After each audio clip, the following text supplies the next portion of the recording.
My dad was a rookie, and your dad was a little bit older than my dad, and he remembers there was an interception, and my dad was running to make the tackle, and your dad ran right past my dad and screamed "boo," and my dad was a rookie, thinking like he was going to get super scared. My dad, I give him kudos if he had this quick thinking on his feet, but he said, "Ooh, is it Halloween?" And I was like, "There's no way my dad actually said that." But that's my dad was like, "Man, what a slick rookie, man."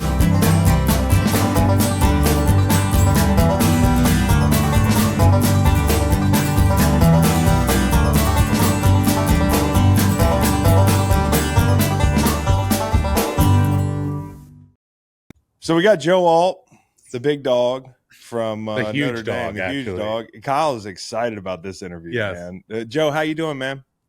Doing well. He's so chill right now for everything he has going on. When do you think it gets nerve-wracking, or is it already nerve-wracking? You know, I'm an anxious person by nature, but like the things like this, I'm really good about. Like it's completely out of my control at this point. Like I've done all I can do. I played my 3 years at Notre Dame, played the best of my ability, went and put my best foot forward at the combine. You know, my interviews at this point, you know, hopefully I did the best I can, but I can't really do anything more. So for me, it's just kind of sitting and waiting for next Thursday, and then we'll kind of know, and then we shift back into gear on, you know, what I got to learn. So through these last few months, obviously the tape is the tape. You've kicked ass in the weight room, in the classroom, on the field.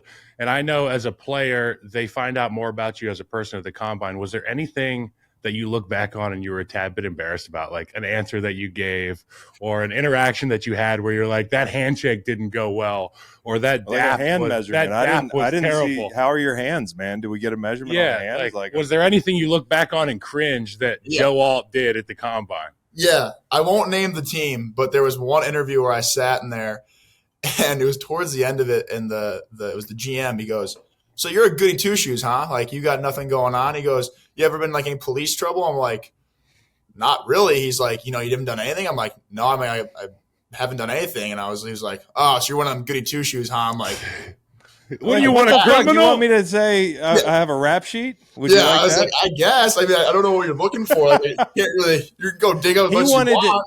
He wanted to see how you were going to react. Yeah, I just walked out of that one. I was like, have I done anything wrong? Like, am I forgetting something? I'm like, I don't think so. But that was like, do I need to go get arrested? Yeah, I had an O-line coach who kind of challenged me in one of those meetings, and I'm an anxious guy like you, but I'm also a huge guy like you. And I'm like, you want to fucking do this in this O-line room right now? I'm like looking over his shoulder at the GM, giving him the look like, you want me to prove myself in this room? So the combine, awkward. Joe passed, you failed. Yeah. All right, so Joe, I guess when you talk about the combine, all I know is I turned that thing on and I just saw this big white blur. And I was like, what is that? Did they clock that thing? Did they get a license plate on that bad boy? And it's Joe Alt, and he's running fast as hell. And I'm wondering, the first time you ran, do you remember when that was and what people's faces around you look like?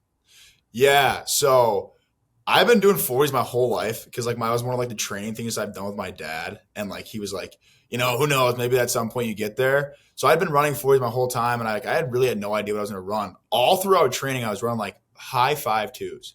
So I'm like, all right, you know, if I dip into the 5.1s, because like we were training hard, like my legs were tired. I was like, if I get 5.1s, I'm great. And like no one else's times were showing up inside, like in there. It was only on the broadcast. So I run the first one.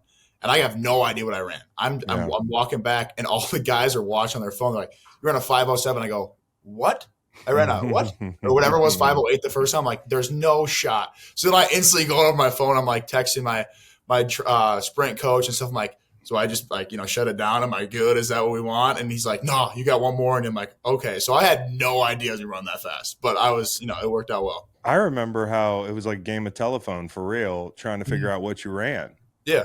You know, like I'm like, man, that felt good. And then somebody was like 4.8. And they don't tell you, like back when Chris and I were in it, they didn't tell you there was one guy at the table at like the 20-yard mark on your way back to the line if you're going to go a second time. And you ask him, what did I run? Because you may feel good. And he is told to tell you, I can't tell you. Right. Exactly. Like, what are you here another for? stop sign that pisses you off at the combine. Right. Yeah. I had no idea. Kyle beat that guy up. Yeah. There's a lot of fluff at the combine. Kyle was like, oh. All right, so when you talk about your dad, man, and I didn't know this, your dad played for the Chiefs for a long time, and you're young enough that you're far enough removed from it. I remember when I played in the league, when I got older, a lot of guys didn't know my dad played in the league. My dad being Howie Long and everything. Right. They probably played against each other. Yeah. No, I got a good story for you. Yeah, So okay, here we go. I brought up that I was in this podcast. I was talking to my dad. My dad was a rookie, and your dad was a little bit older than my dad. And he remembers there was an interception, and my dad was running to make the tackle. And your dad ran right past my dad and screamed "boo!" And my dad was a rookie, thinking like he was going to get super scared. My dad, I give him kudos if he had this quick thinking on his feet, but he said, "Ooh, is it Halloween?" And I was like, "There's no way my dad actually said that." But that's my dad was like, "Man, what a slick rookie, man!" No, because they hated each other. The Chiefs and the Raiders hated each other. They had all these big fights and stuff. Always. I'm sure you heard about those. Yeah, I mean, but what how do you feel? I know how we felt coming into it. Do you feel like there's a lot of pressure on you, or a lot of people learn that about you after the fact, like us? Yeah, I think I put a lot of pressure on myself, and that's just naturally how I am. I don't put a ton of pressure on like the actual where you get drafted, where you're going, all that stuff like that. Like I said, that stuff takes care of itself. For me, it's just I kind of go back to, all right, I'm going to be a freshman in college again, and I got to go back to work. I'm the bottom of the totem pole, and I got to go back to work and earn the respect of the coaches, earn the respect of the vets in the room, and that's kind of where I go back to. So I think, when I think about it, it's like, all right, I'm back to work. I got to put my best foot forward with all these guys and just try my best. Dude, I'll give you this piece of advice as an O lineman who's been there as a first rounder, and I've been through the league now, and I'm out on the other side. I would urge you to understand that what you do dictates where you are on that totem pole. So you said you're going to be at the bottom of the totem pole, but you get there day one, you're going to have a unique opportunity to be a leader. Right. That is the same age. Well, Kyle, he's being humble. Same age as a college player. I'm just saying, dude. He's going to take I know that you're a shit Notre over. Dame guy, and my next question is going to be about my uncle, Harry Heastan. He's not really my uncle, but he's yours too. You had him your sophomore year. Mm-hmm. Can you talk a little bit about the jump you made from freshman year to sophomore year and the impact that Harry Heastan had on you and so many others that came before you?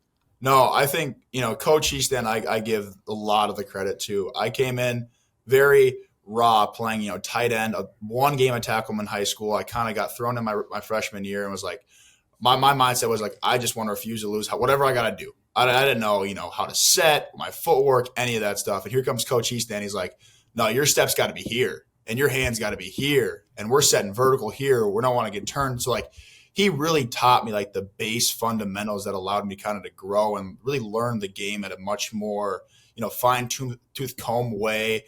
Gave it much more black and white a feel instead of this gray feel that I had my freshman year. Just go out there and just don't let the guy hit the running back, don't let the guy hit the quarterback. That's how my mindset was. Whatever I can do. And then Coach Easton's no, pass pro, you got to be inside out. You want to get your head to play side, keep that leverage. I mean, the lane open when the run. I was like, all right, this makes a lot more sense. So I give a lot of credit to Coach Easton, my jump from, freshman to sophomore year. And those golden rules that he gives you, like the acronyms, AAT at all times, NMW, no matter what, AOC. You guys have to shorten that. Accelerate on contact. These are the keys to offensive line, Chris. How simple are you guys? You gotta shorten 3 monosyllabic words, Kyle. I'm gonna ask him about another. Joe, I thought he was a genius. He's got to shorten. I'm gonna ask Joe another question. So, in looking into the school he graduated, his alma mater, Notre Dame, there are a bunch of hardos at Notre Dame, and I get it. Okay, we have an uncle who has the Fighting Irishman tattooed on his calf. Okay, a lot of people in Boston,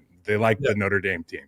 Well, you have a high school you went to, Totino Grace College Prep, 3.5 stars, Chris. Now's your opportunity here. You have this amazing platform to pump up and show some pride in your college prep academy. The 3.5 Yelp rating isn't very good, so you have the stage now. You also dunk on people that were rated higher than you. Yeah, so my high school was very small. I think we graduated with 180 kids in my class, so it was a smaller high school. We played in the top division in sports, so we were always kind of we got the daddy's money, chant, the student sections and games, all that, because we were a private school. But for me, when it comes to the schools and stuff like that, I think the biggest thing that I always look for is people. And I had a lot of buddies going there from my grade school who went there. And funny enough, one of the girls in my class, her dad was the president there. So like it was just kind of a perfect fit for me. And I got there and I really met some of them, like my closest friends, and the teachers there really are people I still like and stay in touch with. So I give a lot of credit to that school. I think it grew me as a man a ton. I think that's the biggest thing I would take from there. On the outside, you look at a picture, it looks like a prison. That's probably why it gets a 3.5 Yelp Just rating. a bunch of Olympic racks in there. You just get lift weights and watch hockey and drink beer. Exactly. Yeah, it looks like a prison. It's a brick building, but we get after it in there. That's all that matters. Hey, we were talking a little bit before you came on about Matt Bayless, who was my strength coach, one of my strength coaches at Virginia way back in the day in 08, 07. He was there with you at Notre Dame for a while. I always described him as like a secret weapon because there are strength coaches and then there's Matt Bayless. And when I watched Notre Dame play, the physicality, the way the guys looked, I can remember being down on the field and seeing your tight ends 2 years ago when you played Virginia a couple years ago. And I'm like, oh, it's going to be a long day. Yeah. But like I'm looking at the fruits of Matt Bayless's labor, in my opinion. How important was he to you and how different were some of his tactics? Yeah, I think, there's always the physical side of things, but that's not the thing I think that was special about Matt Bayless in my case. Obviously, we trained super hard physically and did all that. I think it was the mental toughness that he gave us and the ability to like push through in some of those scenarios where you're exhausted, you don't really want to go forward, but you're like, all right, if I can push through in this summer themed workout, he called it. Say it's the 4th of July themed workout. We're running the stadium, but then we think we're done. We're back on the field, pushing the 2x4 wood sleds on the ground. I'm 6'8", trying to push this, do a half gasser with it, and I'm dying. But like, you just got to get it done. And I think allowing to push through some of those workouts when you really didn't want to do it. It's the summer. It's beautiful. All I want to do is go hang out with your buddies, but you got to do it. I think it really allowed us to succeed and kind of push through in some of those tough scenarios in game. But no, his tactics are great. And I think they, like I said, obviously trains us super hard physically, but mentally it's really where he got me and got me better. Yeah. Did y'all do the midnight lifts? No, we never had a midnight lift. We used to do midnight lifts. He used to have us in there for curfew at Notre Dame, like 3 Chris. a.m. At least we weren't at the bar. Yeah, they have a curfew. Did you ever see Rudy at the bar, by the way? I hear Rudy is like he's a legend in that. Well, we know he's a legend, but then so talk to me about Rudy when he goes out to the bar, man. Yeah. Rudy's bar is Corby's in South Bend. I stayed away from that one. I actually went for the first time on pro day. I went there. I didn't see Rudy, but they do have a nice little pizza shop in there, late night pizza, fresh and ready to make. So I think that's the only thing I'll say positive about Corby's. But never ran into Rudy around campus. He was mentioned, but people at Notre Dame, they don't like the Rudy mention. That's not like, oh, you only know Rudy. Like, you got to know more about Notre Dame. So that's kind of that's like it's like people go to New York, they want to eat Sparrow. Yeah, right, exactly. That's not Rudy's like we have a lot more than Sparrow here. Yeah. Exactly. Okay. All right. Yeah. Well, how about when you get to the NFL? You're going to get not hazed. We don't want to use that word, but good luck, Chris. Especially in an O-line room. Good luck. But like they're going to make you sing karaoke. Maybe. Do you have a karaoke song picked out? I've actually been pondering this one for a long time. See, I'm a country person. Grew up listening to country. That's all I've ever listened to. But I know that's not gonna be the best karaoke song because it's just you're too slow. Kind of needs to be more upbeat. So I'm trying to think of. I had my pop days back in the day when I was younger. Some of that 2000s pop that I got to kind of rekindle with. Maybe like a little Eminem or something that I can get down and rap or something. So I'm trying to. You could do Garth Brooks. They're gonna love Zach Garth Bryan. Brooks. They're not gonna know Zach. Yeah, Bryan. I feel like it's fast paced enough. You'll get enough people singing. I know, but I don't think enough people know Zach Bryan. I love Zach Bryan. I just went to his concert last summer, but I don't think you want songs. You want songs that people are like, "Oh, I know that song," even if it's just kind of. You should sing the national anthem. No, if you fucking get up and sing the national anthem, your offensive line will laugh so hard. Yeah. You and I both know that not only in volume, size, but in numbers, the O-line's the biggest group. So if you can make them laugh.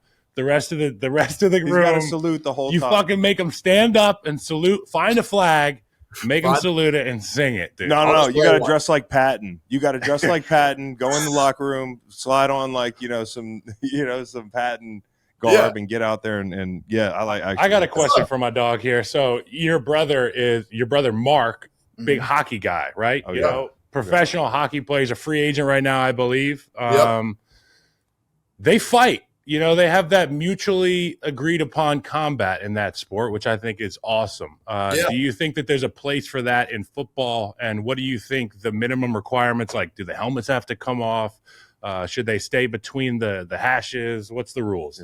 Yeah. The weird thing about hockey, like you said, it's like mutually agreed upon. Like there'll be, you know, face-offs of like, all right, we're throwing down. Like I didn't get that. So like I had no idea. Like I feel like in football, I'd be like, what are you gonna do? Talk after the play? And they'd be like, all right, next play we're meeting. Like I think helmets gotta come off because my brother, whenever he fought, he'd always cut up his hands like on the visors. So like I just think about punching a helmet, like I'm breaking my fingers. So like been there, done that. Yeah, helmets gotta come off. But then you get the shoulder pads and like, what do you get? So you gotta. Like good for grappling. You know those you know, you can grab them, chuck them around. Yeah, but like in hockey, like you can grab the jersey and they're loose. But like in football, we want these jerseys tight. So we're not really grabbing anything. We just like straight up boxing in the middle of the field. Like it would be before the play. I think it would be like you know, Fletcher Cox across from Jason Kelsey in practice, and they both just say, "Fuck it, it's hot. Let's take our helmets off." The little guys are going to abuse this rule. Yeah, they're going to be punching each other in the helmets all day. It's all showmanship with the little guys. Hey, Joe, speaking of hockey, there's a running bit that I have with hockey fans where I act like their sport's not tough. Obviously, it's very tough. It's a good bit. But hockey fans love to tell you it's tough. And I wanted to ask, your brother, presumably smaller than you, can he kick your ass because he's a hockey player, or can you whoop his ass? I got about 4 or 5 inches of my brother now and about 120 some. So I'll just leave it at that. We haven't thrown down since I grew, but I'll just put it at that. So we stand to gain a lot if there is an upset, is what you're saying. Yeah. Okay. Yeah. Okay. All right. What's your first purchase going to be when you get rich as hell in a couple weeks? Yeah, I'm looking. There's this used Ford Shelby truck about 10 minutes from my house, and that's what I've been looking at. It's got 7,000 miles on it. It looks like something I might purchase. Go online to Restoration Hardware. Okay. Trade in the double bed and the Notre Dame comforter. Get yourself a big boy bed. And I remember it's funny because Chris called me when I was getting ready to be a first round pick, and he said, "Do you remember the last shit you took?" And I said, "Yeah." And he goes, "Well, the next one you're going to take at your next house is going to be a lot more comfortable because the toilets get bigger." and I remember that conversation. I'll never forget it, dude. So just when you're Ricky, I was high when I said that. When you're sitting in your new house in like a month and you're taking a dump, and you're going to think of us, bro. You're going to he's going to be sitting on a gold toilet. Maybe in Chicago. It's not a gold one. It's one of them high. I got to get the high. Yeah, big Japanese joint. Yeah. Your butt cheeks. Yeah. All right, so where are you supposed to get picked? Like, what are you honestly thinking? Like, are you supposed to be – because I haven't looked in a couple of days. I lose track with the mock drafts. I'm sure you can't even look at them. But do you kind of have a lay of the land? Yeah, I try to stay away from it. The hard part this year is just the quarterbacks and, you know, where they're going to go and is there going to be trade for a fourth one or how that's going to go. So I don't have like a super strong inkling. You know, I've done I did 330 visits. I went to the Giants, Jets, and the Titans. They all went well. So like, you know, I have a good feeling with a couple of those teams, but nothing where it's like, hey, you know, this is where we're going. You know, they're going to pick me at whatever. Like I don't have anything like that really yet, which kind of makes it more fun. You know, we don't really know on draft night where I'm headed. You're going to be at the draft. Am I assuming that I will not be at the draft. I'll be at home. You're smart. Oh, that's a smart guy. What are you going to do? What are you going to do? Yeah. So I have my immediate family, my brother-in-laws and sisters. We have 20 people. So we have a pretty big family. So there's like a vineyard / bar, like 10 minutes from my house. So we're going to go there and rent it out. You going to wear a suit? What are you going to wear? I don't think so because I'm not there. So like I think I'd probably just be in something more comfortable. You know, you don't think that's a good idea? Wear something cozy that you can stuff a lot of fucking money in. Yeah, dude. Yep. Okay. Last question for draft nostalgia people here. Do you have a draft that you remember watching, like the first draft you remember watching, where you watch one of the big guys walk up there on stage? It's just burn into your brain. When Eric Fisher got picked first overall, that draft was crazy just because he was a Chiefs guy, and obviously I have the Chiefs lineage in me, so we were watching because we heard the Chiefs were at 1, and that was the one I was like, whoa, I didn't know, like, you know, offensive tackles go that high and stuff like that. I didn't know guards went that high, bro. There was a run on guards that year. I thought I had 17 visits, bro. I took 17 trips to go to teams. I had no idea where I was going to get picked. Thought I was going to be a third rounder. Yeah. There was a run on guards. Yep. Thank God for O-line appreciation. And next thing you know, I was the 20th pick. Who else was taken? Was Fisher? Who? Chance Warmack, Eric Fisher. I believe it was Luke Jokel, who is like, where's Waldo? I don't remember where Luke Jokel went. Jacksonville. Yeah. No, I know where he got drafted. Okay. Trust me. I don't know where he ended up. Yep. And Lane. Yeah, and Lane my boy Lane. Ron Armstead. Have you watched some Lane tape? Oh, I've watched a lot of Lane tape. Don't watch too much. There's not many people on I can do what he does. I know. That's like when people ask me, like, you watch a lot of Lane. I'm like, yeah, but like he's a freak of nature. Like there's not people that can move like that. I'm like, I just listen to him like talk about like the snap count stuff because I'm like, I can maybe apply that to my game. Like the way the way he moves, I'm like, I can try, but I'm not gonna spend too much time trying to do all that because I had to run my 40 after him, bro. He ran a 4.76, and then Teron Armstead ran a 4.79. I ran the fastest I ever ran in my life. Thought I broke the land speed record, and it was a 4.96. And you're like, "Fuck, dude! Look at these freaks." Yeah. Well, Joe Alt certainly a freak of nature in his own right. I can't wait to watch this guy. It's gonna be great, man. I really enjoyed talking to you, dude, and I'm wishing you the best of luck the next couple weeks. Your life's about to change, and hopefully you win a lot of football games and win a lot of awards in the NFL, dude. Keep earning it, big dog. Keep earning it. Will do. Thank you guys for your time. I appreciate it. All right, dude. Thank you.